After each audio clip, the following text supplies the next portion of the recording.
আসলে আমাদের এত সুন্দর ফলটা খাইতে পারো না, আর ফলটা দেখাই দিই পুরোটা, কত সুন্দর ফলটা এটার ভিতরে। ও এই দেখেন এটার ভিতরে কি, দাঁড়াও একটু জুম ইন করি, দেখেন এত সুন্দর একটা ফল, এই ফলটার ভিতরে এই কত বড় ফোক। আসলে আমি 2-3টা বল বসত খাইয়া লাইছি। তুমি আমার আগে করে না, আরেকটা ফল পারো, আরেকটা ফল পারো, ফ্রেশ ফল দেখাও। আর কোনটা পারতাম? আর এই গাছ ভর্তি ফলগুলো আমরা আর খাইতে পারবো না, শেষ।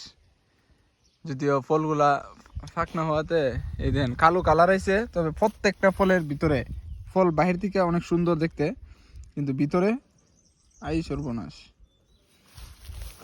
আর সম্ভব না।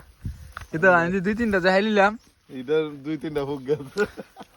তো গেছে তো ফুক, তো ফেটো যায়নি, সমস্যা। তুমি আই ফেলে না, শেষ, এই ফল আর হওয়া সম্ভব না, এই কারণে তুমি মানুষ হানা কেড়ে। আসসালামু আলাইকুম এভরিওয়ান, সবার কি অবস্থা?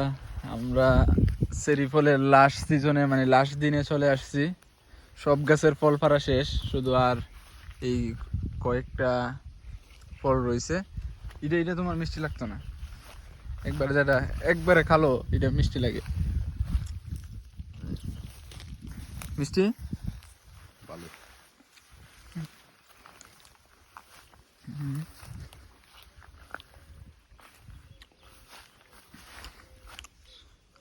এই হচ্ছে আজকের দিনের পর থেকে আর এই গাছে কোনো ফল থাকবেও না, কারণ সিজন শেষ হয়ে আসছে। দেখেন কালার এসে পড়ছে, এখন এগুলো শুকিয়ে আস্তে আস্তে মাটিতে পড়ে নষ্ট হয়ে যাবো। খালি ফলের সিজন আমরা দিয়ে যাবে।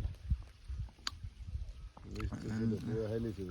হ্যাঁ, ফিরবা দিল্লিছে অনেক। সাথে আছে হানিফ ভাই।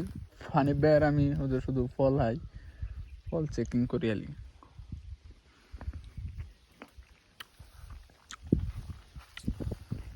আমাদের সব ফল ফেরে ফেরে নষ্ট হইব। হাইলি তো দে। এটা বাইরে তো সমস্যা আসলো না, এই যে একবার ইনতে একবার আই সর্বনাশ। আমি কেন এই গাছের মধ্যে আগে খাইছিলাম মাংসি, আমি আগে টেস্ট করে লই। গেছে বছর আছে না, এটা এইরকম ভাবে আমি পাইছি।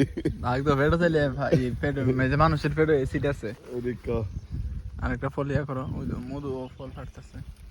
দিয়ে ফলের ভিতরে ফুক পাইছে, আসলে ফলটা ওনার আমাদের জন্য হাওয়া নিরাপদ না। বেদ নাই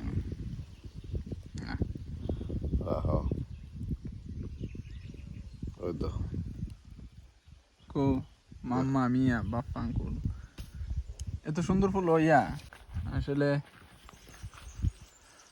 চাও চাও এই ফল গাছকে আমরা বিদায় দিয়ে দিচ্ছি, আর সম্ভব না। টাটা। আমি